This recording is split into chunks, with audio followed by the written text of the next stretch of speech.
Olá, bom dia 7 de janeiro de 2026, edição do Jornal Gente no Ar, Rádio Bandeirantes, Band News TV, com as notícias do dia e a situação da Venezuela ainda causando.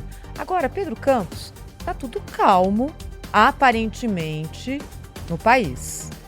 Até o momento, não existe informação sobre grandes manifestações, protestos da população contra a queda de Maduro, a favor da queda de Maduro.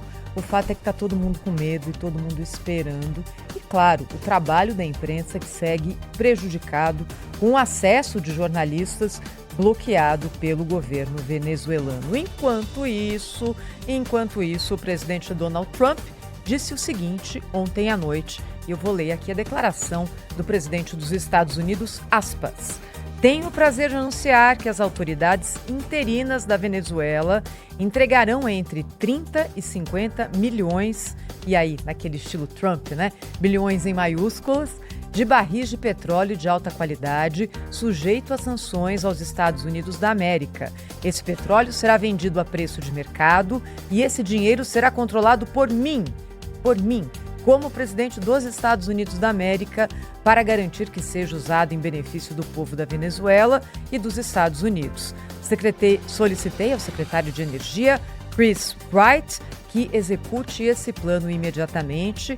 O petróleo será transportado por navios-tanque e levado diretamente aos portos de descarga nos Estados Unidos. Agradeço a sua atenção a esse assunto, exclamação, assinado Donald Trump, presidente dos Estados Unidos da América. Bem, Donald Trump segue aqui na sua luta para tentar reduzir o preço da energia nos Estados Unidos. Hoje, o maior consumidor de petróleo do mundo de longe são os Estados Unidos. 20 milhões de barris por dia. Eles produzem 13 milhões, ou seja, há a necessidade de importação de petróleo para refino nos Estados Unidos. A Venezuela tem as maiores reservas de petróleo do mundo.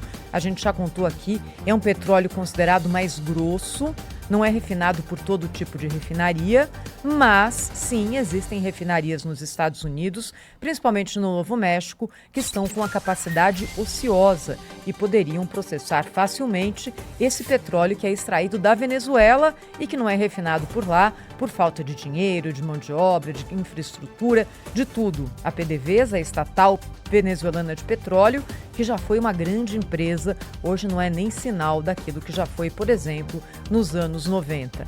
A Venezuela segue extraindo petróleo, menos do que poderia numa situação normal, é claro, e estocando, até porque foi imposto o embargo pelos Estados Unidos durante o governo Joe Biden. A Venezuela teria capacidade de estocar até 48 milhões de barris de petróleo e esses estoques estariam cheios nesse momento, ou seja, é esse petróleo que deve seguir agora para os Estados Unidos. Não há confirmação do lado de Caracas se de fato esse petróleo vai ser enviado ou não, se isso abre uma porta nova no comércio de petróleo da Venezuela para os Estados Unidos, mas o silêncio pode já dizer muita coisa nesse momento, indicando aqui mais um sinal de que os Estados Unidos vão apoiar a ex-vice de Nicolás Maduro, Delcy Rodrigues, que segue no poder como interina da Venezuela, desde que o então presidente, então ditador, foi sequestrado pelos Estados Unidos e levado para Nova York. Foi extraído do país na linguagem militar. As ruas da capital Caracas seguem calmas, não há nesse momento manifestações. Foi um balde de água fria na oposição da Venezuela também o fato de que Donald Trump primeiro fez essa ação militar espetacular, de fato foi uma ação militar muito bem concluída, levando Maduro para os Estados Unidos, mas na sequência dizendo o seguinte: Maria Corina Machado, a líder da oposição, não dá, ela não tem condições de tocar o país. Vamos seguir por enquanto mesmo com a vice de Nicolás Maduro.